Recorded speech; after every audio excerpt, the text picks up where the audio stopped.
Queridos, a paz do Senhor, eu sou o pastor Anderson Silva, você está na Academia de Pregadores. Estamos nas nossas aulas de Escola Bíblica Dominical, terceiro trimestre de 2020, a edição especial da CPAD, Casa Publicadora das Assembleias de Deus.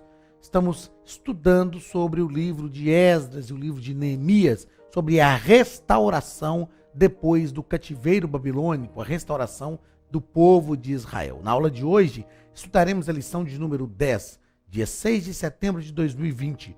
O título da lição é Provai se os Espíritos são de Deus. Gravando as lições de discipulado, nós tratamos sobre os dons espirituais. E dentre os dons espirituais, os 9 dons espirituais, dentre eles está o dom de discernimento de espírito.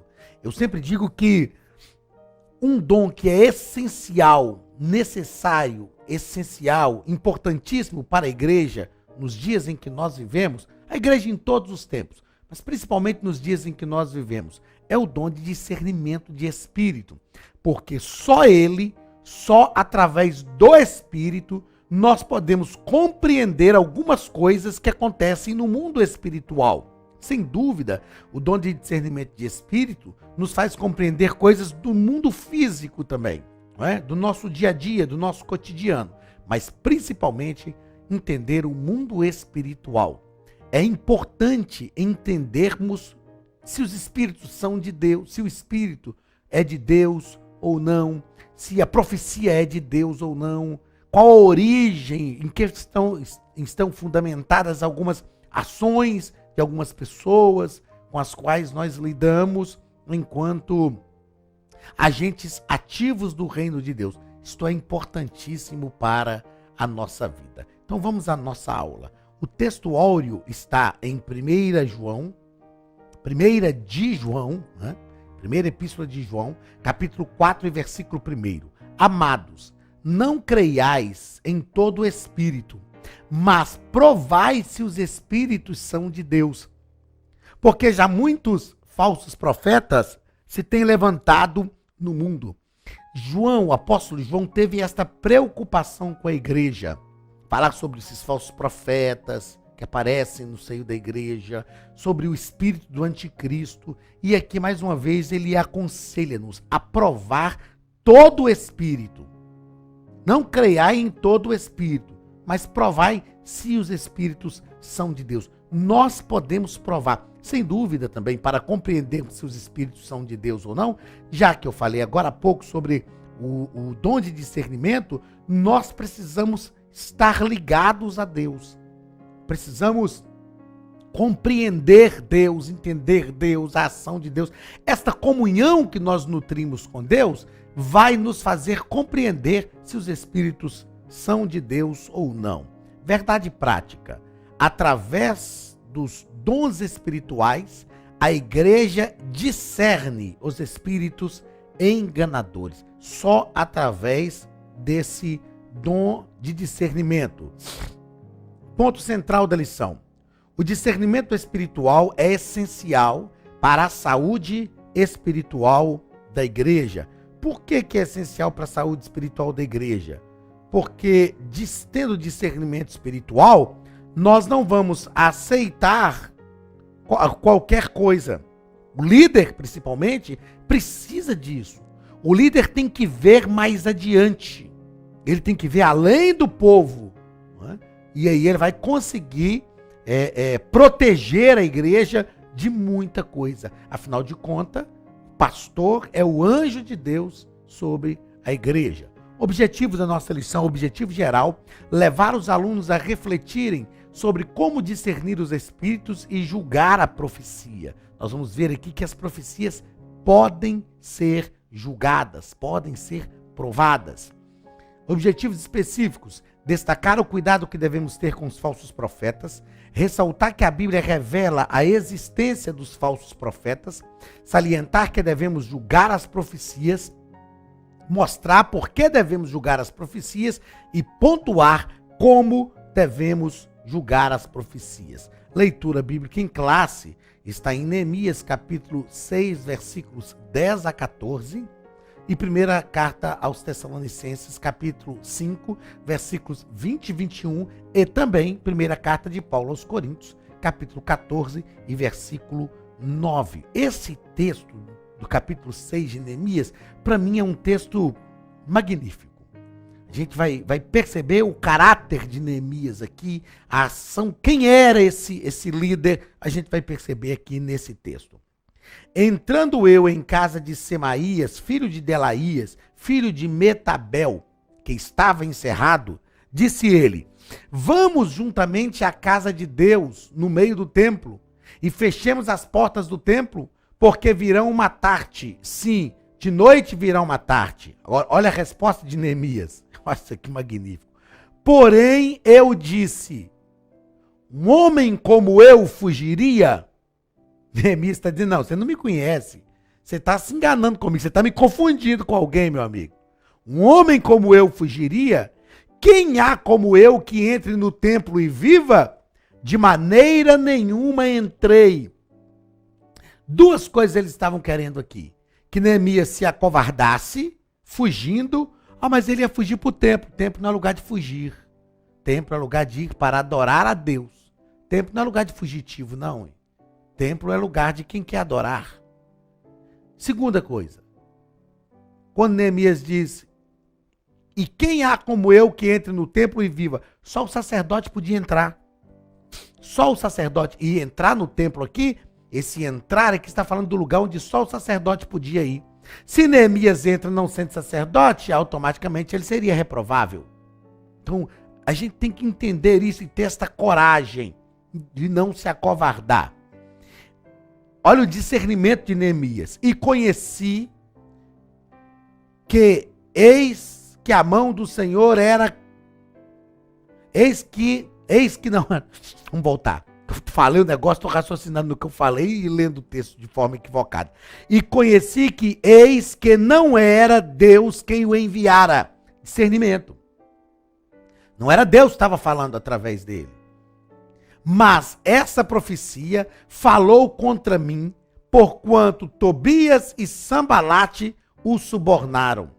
Para isso o subornaram, para me atemorizar, e para que eu assim fizesse e pecasse, para que tivesse alguma causa a fim de me infamarem e me vituperarem.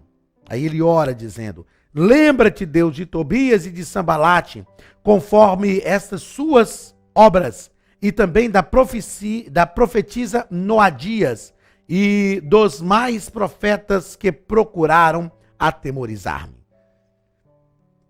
1 Tessalonicenses capítulo 5, versículo 20 e 21. Não desprezeis as profecias, examinai tudo, retende o bem. 2 Coríntios capítulo 14, versículo 29. E falem 2 ou 3 profetas, e os outros julguem. O que é isso? Ordem no culto.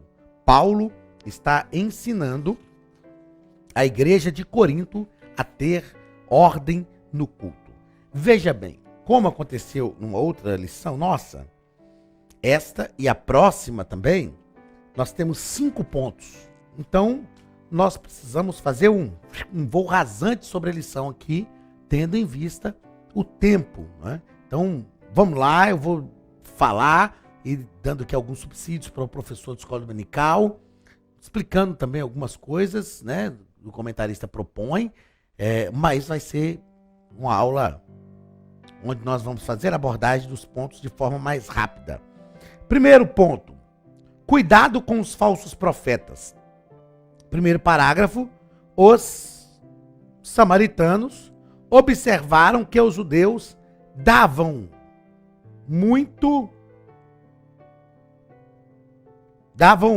muito valor à palavra dos profetas. Eles se lembraram que os profetas Ageu e Zacarias foram diante do povo nos 15 anos que a obra ficou parada, e o povo deu atenção aos profetas Ageu e Zacarias. Tobias e Sambalate conseguiram subornar alguns profetas a fim de atemorizar Neemias. Dentre eles, a profetisa Noadias. O texto que lemos, como eu falei, manifesta uma coragem muito grande de Neemias, porque ele diz o seguinte, ó, homem como eu fugiria? Ou seja, Neemias não é o tipo de homem que foge, ele é aquele que fica, que enfrenta, ele é aquele que tem discernimento, que não se deixa levar pela profecia, né? Ele percebe que não é Deus que está falando. Depois do segundo ponto, o comentarista vai tratar sobre Neemias tinha o dever de examinar a profecia recebida. Então ele, em primeiro lugar, estranhou a ordem de fugir. A profecia exorta, consola e edifica. Nunca motiva ninguém a fugir. Além disso, ele observou que não tinha o direito de entrar no templo porque não era sacerdote. E por fim, assim, concluído o exame da profecia, Neemias pôde dizer, conheci que não era Deus quem falava com ele.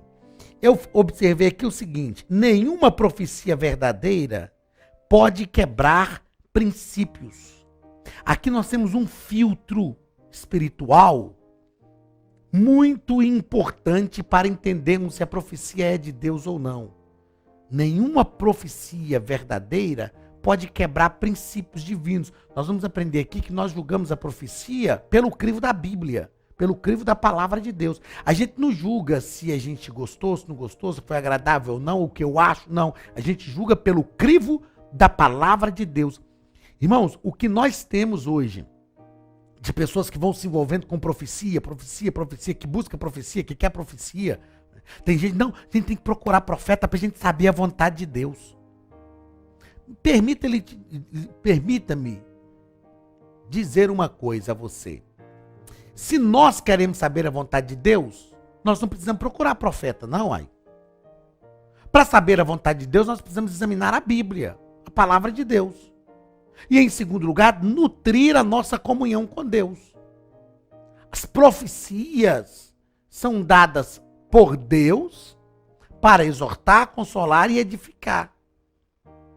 Tem gente hoje que tudo que vai fazer procura profeta. Tudo que vai fazer procura profeta. O profeta, ele é enviado de Deus. Lá no Antigo Testamento, nós já tratamos disso aqui, os profetas eram consultados para saber coisas de negócios humanos. Isso é lá no Antigo Testamento, profeta de ofício profético. Hoje não. Hoje nós procuramos o Senhor, oramos e Ele fala conosco. Então, por favor, não fique andando atrás de profeta. E hoje a gente tem os profetas envaidecidos. Eu sou profeta, eu sou profeta. Aí são irmãos e irmãs que são uma classe especial no meio do povo de Deus, não é? E são arrogantes, porque se acham detentores da voz de Deus, detentores da vontade de Deus, direcionadores de pobres desavisados, que ao invés de estudar a palavra e buscar a presença de Deus, vivem atrás de profeta, buscando as coisas mais fáceis, uma mensagem empacotada, rápida, de micro-ondas. Nós precisamos buscar a vontade de Deus para a nossa vida e pronto. Eu creio em profecias, eu creio no ministério profético, eu creio no dom de profecia, mas nós não podemos bagunçar o negócio. Neemias aqui teve inteligência, ele conseguiu discernir. Segundo ponto da nossa lição, vai tratar sobre a Bíblia revela a existência de falsos profetas. No Antigo Testamento nós vemos isso acontecer. Nós temos algumas situações no Antigo Testamento, né, em que isso acontece. Nós temos um trágico exemplo de um fervoroso homem de Deus, procedente de Judá, que profetizou e tudo aconteceu. A Bíblia o chama de profeta novo. Este profeta novo foi a Judá, entregou a mensagem profética e Deus deu uma ordem para ele. Deus deu uma ordem para ele. Não é isso que eu quero. Deus deu uma ordem para ele que ele deveria ir. A ordem de Deus era para ele ir, profetizar, não conversar com ninguém, não parar no caminho, ele deveria ir e voltar. Aí tinha lá em Judá um profeta velho. Tinha lá um profeta velho. O velho profeta argumentou com ele o seguinte: ó, um anjo falou comigo que não é para você voltar para casa. Não me falha a memória, o profeta velho mandou o filho dele atrás do profeta novo e falou com ele: ó, o anjo falou comigo que não é para você voltar para casa, é para você tomar um café lá comigo. Ele foi, tomou café. Veja bem, o profeta novo ouviu a voz de Deus, mas depois acreditou no profeta velho, dizendo que um anjo tinha falado com o profeta velho. Tá tudo errado. Primeiro, que ele ouviu a voz de Deus, então ele tinha que obedecer à voz de Deus. Segundo, que ele ouviu a voz de Deus e agora está dando crédito a quem ouviu a voz de um anjo. Que voz que tem realmente autoridade? A voz do anjo ou a voz de Deus? A voz do anjo tem autoridade se o anjo estiver falando aquilo que Deus mandou. Mas o profeta novo tinha ouvido a voz de Deus, agora ele vai dar crédito à voz de anjo. Quer dizer que... Está entendendo o que é você julgar a profecia? Quer dizer que Deus fala comigo. Deixa eu pegar o Genilson, que o Genilson de vez em quando ele me perturba aqui fazendo os cortes, então vou pegar o Genilson. Quer dizer que Deus fala comigo. Aí de repente o Genilson chega e fala: não, pastor, mas um anjo falou comigo e falou justamente uma palavra que é contrária àquilo que Deus falou. Peraí, é uma questão de inteligência. Genilson não faz isso não, que Genilson é crente. Mas é uma questão de inteligência. Peraí, se quem falou comigo foi Deus, e quem está falando uma palavra contrária agora com o Genilson foi um anjo, quem tem a maior autoridade? Deus ou o anjo? Pronto, falso profeta, já caiu por terra. Então, é questão de princípios bíblicos. Aí o profeta novo deu ouvido ao profeta velho, que mentiu para ele falando da voz do anjo. Quando o profeta novo tomou um cafezinho, comeu um queijinho, não, comeu queijinho não, porque ele não era mineiro.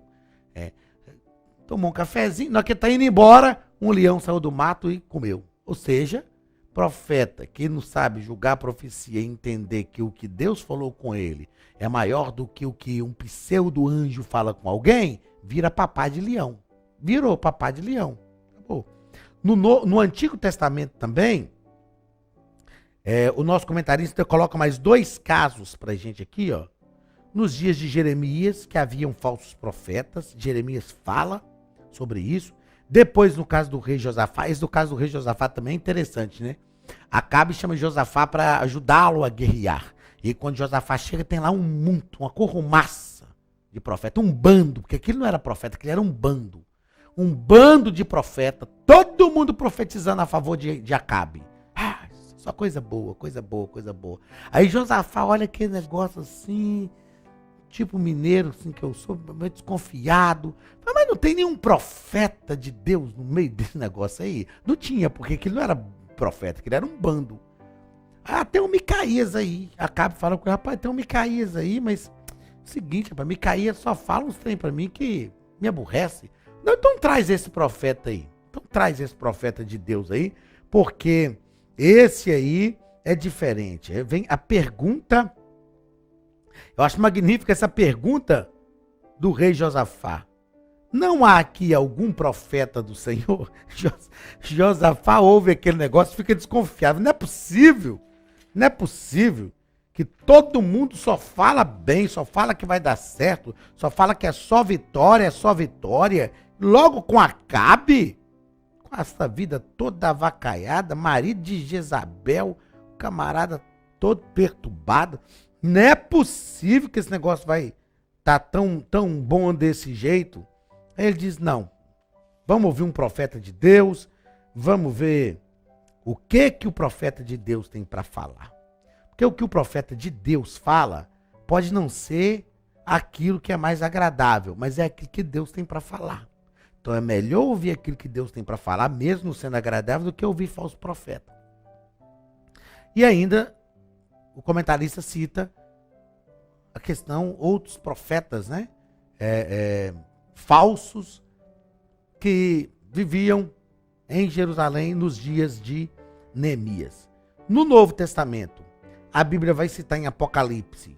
O nosso comentarista colocou aqui que a Bíblia advertiu o anjo de Tiatira por ter permitido uma mulher por nome Jezabel mas o texto de Apocalipse, capítulo 2, versículo 20 ao 23.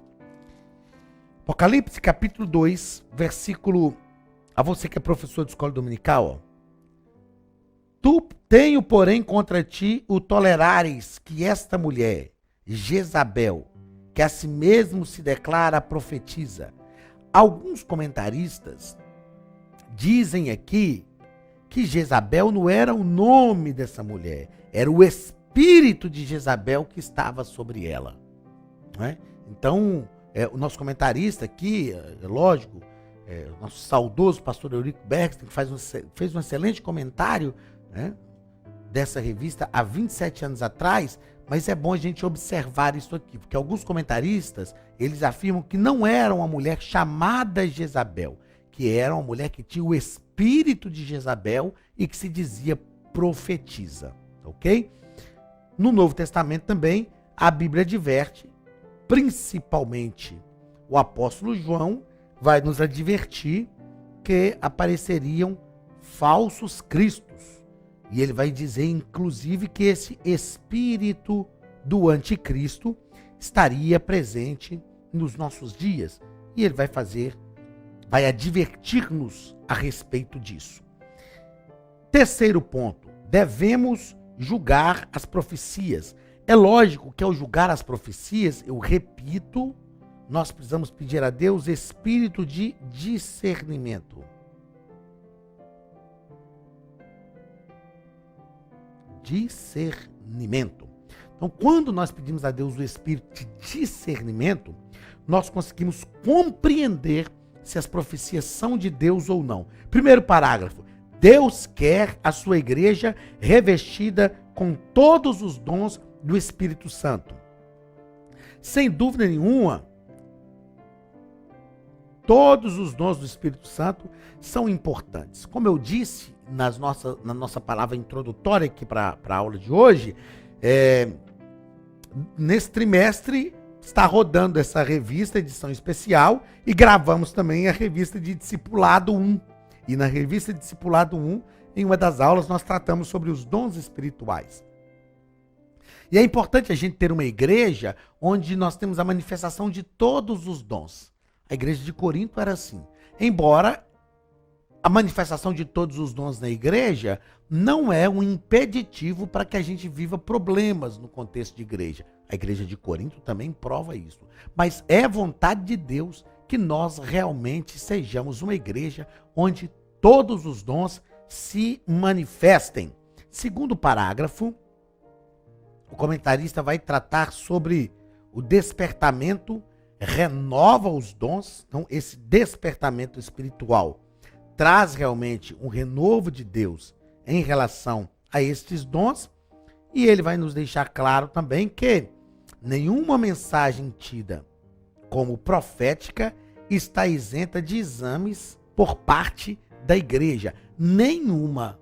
Seja quem for que profetizou. Seja quem for que profetizou. Né? Nós, aí o comentarista também nos coloca que temos o direito e o dever de julgar as profecias. E aqui nós temos se elas estão de acordo com as Escrituras. E eu fiz questão de anotar aqui o seguinte. Como que eu vou... Aliás, primeiro, que as Escrituras são o nosso crivo. Não é? A palavra de Deus é o crivo para nós julgarmos as profecias. Agora, como eu vou julgar as profecias se eu não tenho conhecimento das Escrituras? Então, é preciso ter conhecimento das Escrituras, conhecimento da palavra de Deus para julgar as profecias. Tá ok? Aí sim, nós teremos uma ação correta ao julgar estas profecias. Vamos ao quarto ponto da nossa lição, onde o comentarista nos trata sobre por que devemos julgar as profecias. E, em primeiro lugar, nós devemos julgar as profecias porque a palavra de Deus nos manda julgá-las. A palavra de Deus diz, então nós devemos. Segundo, porque os que profetizam são sujeitos a falhas. são seres humanos. E como eu disse lá na revista de discipulado, às vezes por uma meninice, às vezes por uma ingenuidade, às vezes por uma compreensão equivocada, a gente vai perceber que Natan, não há nada na Bíblia que pese contra Natan. E Natan, quando Davi falou que ia construir o templo, ele falou, não, vai lá, constrói, é isso mesmo, é isso que o senhor quer e tal. E depois ele teve que ir corrigir. O senhor falou, não, vai lá e fala com Davi o seguinte, você não vai poder construir o templo. Alguma vez eu já pedi a alguém algum templo? Então, Natan tem que voltar e meio que consertar a coisa, né? Terceiro, porque pode haver conhecimento prévio dos fatos, que é o caso de Natan aqui, ó. A mensagem pode ser um produto da opinião daquele que profetiza, que foi o caso, né, de Natan, tá aqui, ó. Foi o caso de Natan, ele entregou por conta própria, né? Era amigo de Davi, era o profeta do palácio, não era nada que feria, né, não a vontade de Deus, porque feria que não era a vontade de Deus. Deus não permitiu que Davi construísse o templo. Mas não era nada que feria uma ortodoxia doutrinária, nada disso. Mas Natan falou um negócio que agradava ao rei. Aí Deus falou, não, volta lá e conserta esse negócio, desfaz esse negócio aí. Quarto lugar, porque devemos julgar as profecias? Porque existe a possibilidade de que o profeta, ao enunciar a mensagem profética, esteja sendo influenciado por um espírito maligno, disseminador de mentiras.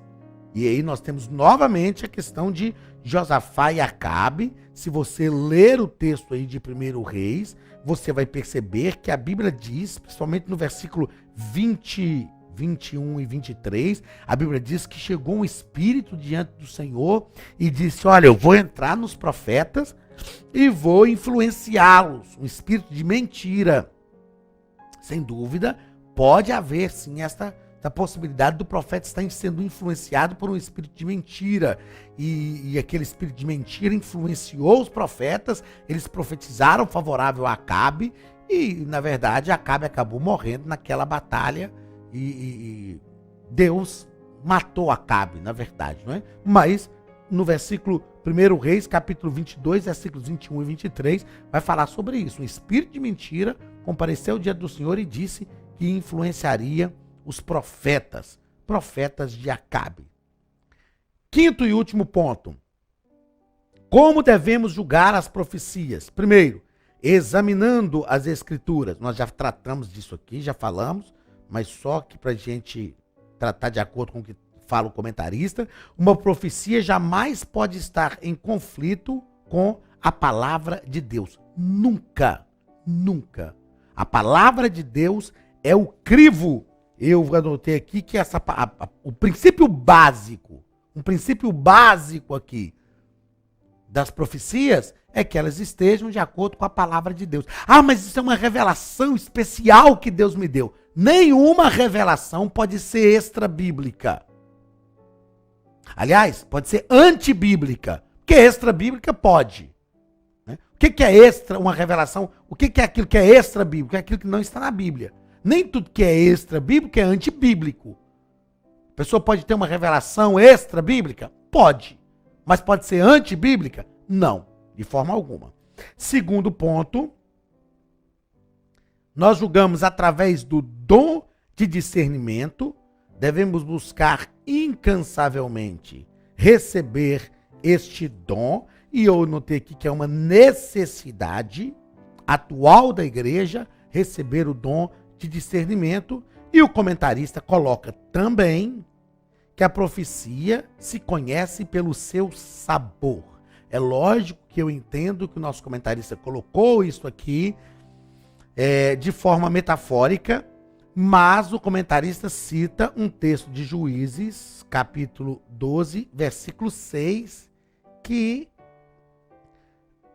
na minha visão, não se aplica a esta questão aqui, porque esse texto era uma batalha em que, para discernir se as pessoas pertenciam a uma nacionalidade ou outra, eles pediam para a pessoa falar a palavra chibolete. E quem conseguia falar chibolete é porque era de uma nacionalidade. O camarada que não era, falava cibolete, aí eles pegavam e matavam esse camarada.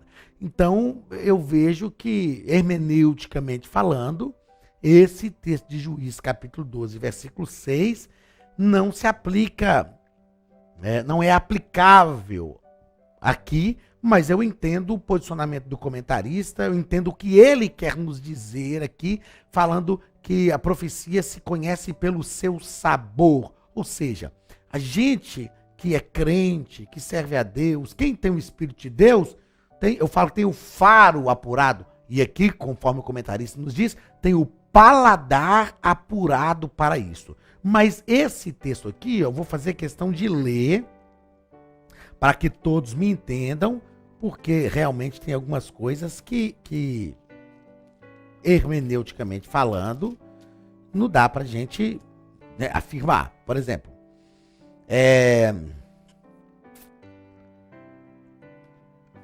Juízes capítulo 12, versículo 6. Aliás, vamos ler o versículo 5. Porém, os gileaditas tomaram os vaus do Jordão que conduzem a Efraim, de sorte que, quando qualquer fugitivo de Efraim, isso aqui é a batalha, né, de Jefté, lá contra os efraimitas, qualquer fugitivo de Efraim dizia, quero passar, então os homens de Gileade lhe perguntavam, és tu efraimita? Se respondia não, então lhe tornavam, dize pois, chibolete. Quando dizia cibolete, não podendo exprimir bem a palavra, então pegavam dele e o matavam nos vaus do Jordão. E caíram de Efraim naquele tempo 42 mil. Então perceba que os homens de Gileade, né, para identificar os fugitivos efraimitas, isso porque a língua dos efraimitas, eu acho interessante isso aqui, eu vou aos Estados Unidos praticamente todo ano pregar, e aí tem lá o pastor Leonier Ugnin, meu amigo. O pastor Léo, os filhos dele nasceram lá. Então, de vez em quando, principalmente o Gabriel, que é o mais velho, fica criticando o pai. O Léo fala inglês perfeitamente, é empresário lá, e para mim perfeitamente. Mas tem algumas palavras que eles falam lá que o Gabriel critica. Fala, papai, pai, não é assim que fala girl, por exemplo, girl. A gente fala girl. Aí fala, pastor, eu falo girl. O Gabriel ri de mim. Por quê? Porque por mais que a gente aprenda a palavra, mas nós somos formados, a nossa formação se deu numa outra língua. Ele que nasceu lá, ele que frequenta a escola lá desde a tenra infância, o sotaque dele é diferente. Era este caso aqui. Os gileaditas pegavam os efraimitas e diziam, e quem que você é efraimita? O cara falava, não sou não. Então fala aí, chibolete. Só que a língua do efraimita, do sotaque dele, não dava para falar chibolete, ele falava cibolete. Na hora que ele falava cibolete, fala de novo. Não, é chibolete. Ele falava cibolete, matava o camarada. Então veja que eu entendo aqui o que o comentarista propõe, só que hermeneuticamente o texto aqui de Juízes 12, capítulo 12, versículo 6, não se aplica. Mas sem dúvida, aqueles que são de Deus conhecem o sabor da profecia, né? O paladar, o odor da profecia é conhecido. A gente vê, não, peraí, tem um negócio de que esse negócio tem um paladar diferente. Então é importante isso aí. Então nós aprendemos na lição de hoje sobre como julgar as profecias e que as profecias devem ser provadas, se são de Deus ou não. Deus te abençoe, um grande abraço e até a nossa próxima aula em nome de Jesus.